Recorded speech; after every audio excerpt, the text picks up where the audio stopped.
অব্যক্ত। তোৰ পৰা মোলৈ বৈ অহা কথা নদী কিহেৰে বান্ধিম মই? তই সাগৰ হোৱাৰ কথা আছিল, আমি নদী হ'লো। দুফালে দুটা পাৰ, অথচ আমি এক হওঁ তোৰ মোৰ মৰমৰ গভীৰতাত।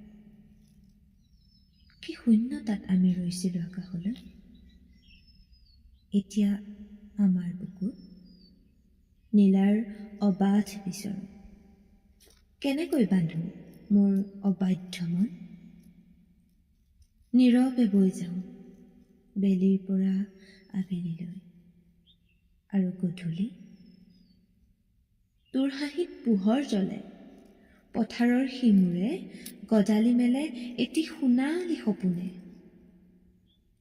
তই মোৰ শৰৎ আৰু মই তোৰ বতাহ, তোৰ নামটো মোৰ উশাহ।